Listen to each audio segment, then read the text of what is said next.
In this coaching session, we're with a client of mine called Tim, who's making content for his business, but is struggling with sounding like everyone else instead of cutting through the noise. And in this video, we discover how he can stand out online by speaking from his truth, not only in what he says, but also in the energy he's putting out through how he speaks. Do you have anything top of mind that you'd like to speak on? It's like 30 seconds, something like that. Sure. Yeah, I got something. Okay, great. Whenever you're ready. Okay. In the world of marketing today, there's been a change. Marketing used to be this thing where you could just put out a format in the yellow pages, you could put out an ad, and people would see it. And somehow they would call you and your business would do well. Today, marketing is all about relationship. And I'm willing to bet this has always been the case. It just was offset for years with the form of the phone book and the connection and the phone and just some different technologies. Okay, great. I wonder, do you have any stories about the yellow pages and what business used to be like? Do you have like a story top of mind? I remember when. I actually do, yeah. Okay, how about we try when you start with that story, like a quick version of that story, and then you move into the rest of your point. Do you think you could be able to wrangle that? Yeah, let's try it. Okay, cool. I was sitting with my uncle-in-law the other day, and I asked him, what did he do to start his business? He moved up from Florida, and he randomly just started an insurance agency in Asheville, North Carolina. And the only thing he did was he took an ad out in the yellow pages, and he had a business. People called him, the phone was ringing, and he had a business, and he has had a business for 30, 40 years. And I was jealous. I looked at him and I said, that's not how it is today. Things have changed.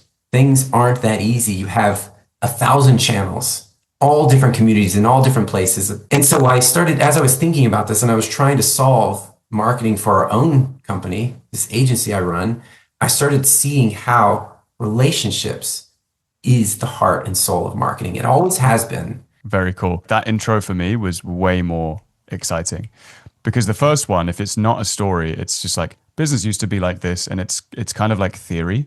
And anyone could say it, right? Anyone could be like, yeah, 40 years ago, business was like that. But as soon as it's a story from your own personal experience, it's not copyable. That's completely you because you're filtering it through your perspective. And that's really what can cut through the noise a lot when it comes to content is anything. I would forget that. Yeah, anything that comes through your perspective and your lens of your experience is inherently more powerful as content versus something that could just almost be said by anyone.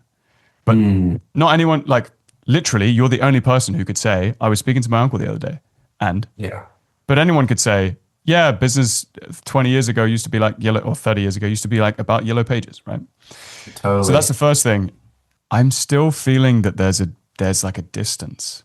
There's a slight distance in between how you're just talking right now and then how you're presenting. There's like this, there's like a trying.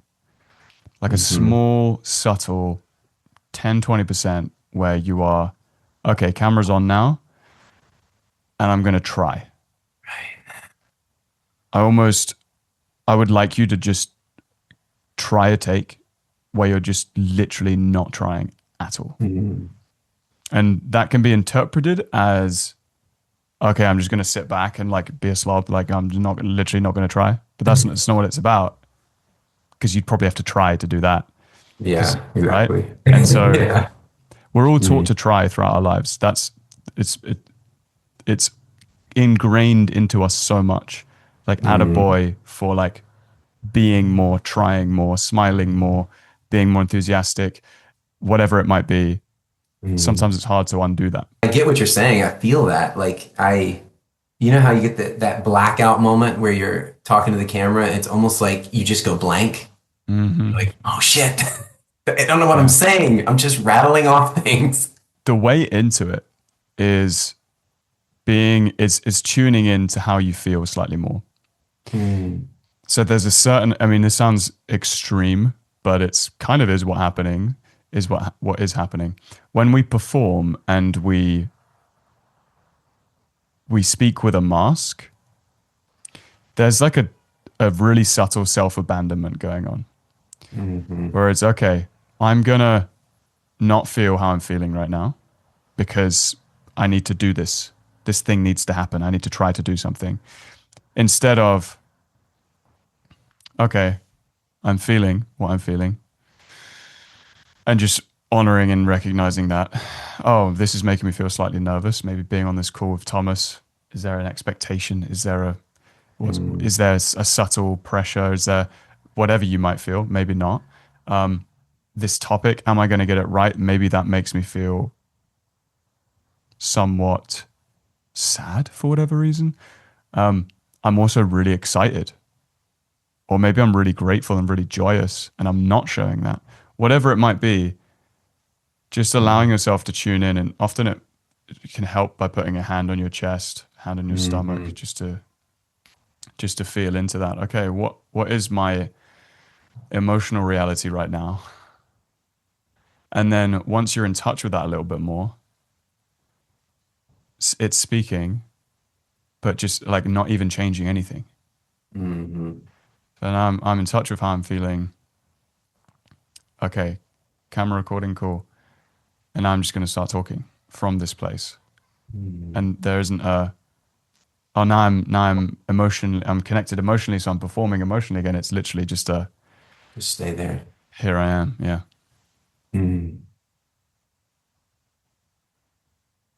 All right, let's try it again. I was sitting down with my uncle the other day, and he was telling me a little bit about how he started his business when he moved up from Florida.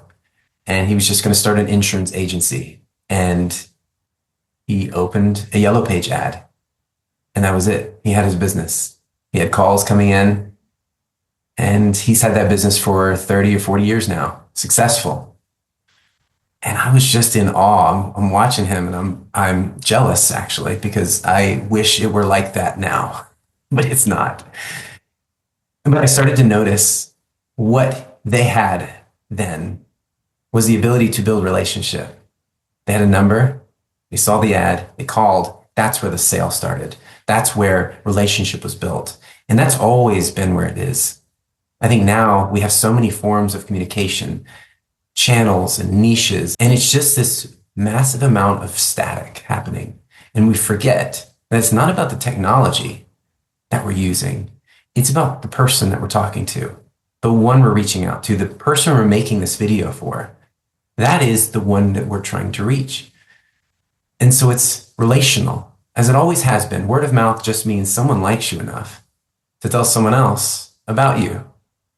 And so relational marketing sees that person, learns their name, actually cares about them. It's not just learning their pains to solve their problem, to get the money, to get the fame. It's a connected place. It's learning about them. It's getting to know them. And not only does that allow you to make more sales and to grow, but it allows you to be more authentic and to actually create relationships and friends. And what is life without friends? You can get as much success as you want. You can get all the leads you want. And if you're just grinding through them, pushing them through your funnel, there's no fulfillment in that. So now imagine marketing as a place of building your life, your business, your friendships, your relationships, even getting to know yourself. Doesn't that sound so much better than the nonsense that's happening in this world right now? So I would say, if you want to have a fulfilled, successful business and life, start looking at that person that you're talking to, that you're wanting to reach. Start caring for them. Start relationally marketing. Woo! That was awesome, man. So much better. Oh my Lord. How did that feel for you? I felt like I even had a different thread of logic, or maybe it was more of a gut leading in that take. For me, what was happening is that because this is what I've noticed is because you just took a second to recognize what's actually going on emotionally, that freed up way more. There was like a channel. So much of our cognition doesn't even happen in our brain because it's all linked together in our neurons in our nervous system. And so if you imagine what we just did is sort of almost open up the bottleneck a little bit to tap into some of that gut intuition. You were able to speak with like a thread that felt calmer, more grounded. And also because you slowed down a touch and were more conversational, it was like your words were in sync with your brain. There was like Right. a connectedness, there was a channel between brain and mouth that was, we are just here, present with every word, rather than my mouth's doing something and my brain's thinking, is this okay? Mhm. Kind of out of sync, Yeah. out of like there wasn't a pace that was rhythmic. Yeah. Yeah, I felt that. You're the man. I mean, you know how to get there. And I love that. I tell people about your program all the time because there is this formula that a lot of people will try to put on us, and you don't go there. You're all about who this person is, who I am in this situation. And that means the world to me, man. Well, that's all there is. Like I'm not going to tell you to try and be somebody else. The thing I'm looking for the whole time is how can I just bring more Tim, like Right. more of you into this video? Because I have a real sensitivity to when people aren't speaking fully authentically, and myself too. It kind of bugs me sometimes when I'm not being fully authentic. You're Even if so- I'm like 10% off, I'm like, but I see it on other people, and so I'm just like, how can we allow you to be more you? And usually that ends up being more effortless, more authentic, and more fulfilling when you're making content. Yeah, and the only way I can explain it is the first time I did it, it was coming this direction. Like this is where the plane, it felt like I was speaking on. And then this last one felt like it was coming in this direction, like this way versus like this way. Yeah. And that is powerful because that's coming from something that I have lived experience with versus something I'm trying to figure out. Yeah.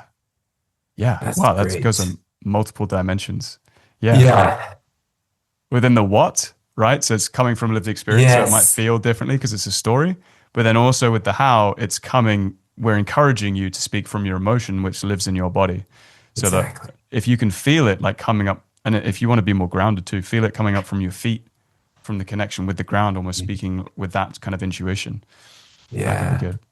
Yeah. Forgot about that grounded foot on the ground thing. Yeah, but great to connect. Always good to catch up, and best of luck with the LinkedIn stuff. It sounds like you're onto something, for Thank sure. you. Appreciate it. It's all thanks to you. All the work you do. I appreciate everything you've taught me. It's just been a world change for me. Oh, thank you, man. Appreciate it, Tim. You can see how by doing some inner work, your outer habits and your outer methods of communication start to transform.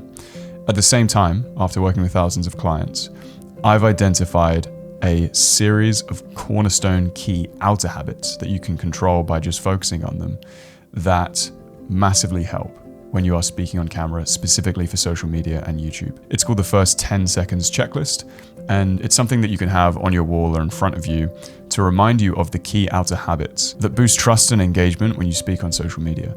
With time, these habits will become ingrained so you don't even have to think about them. You can find that in the description below. If you would like a step-by-step roadmap on how to speak authentically on camera so that you can grow your business and personal brand, check out this video next.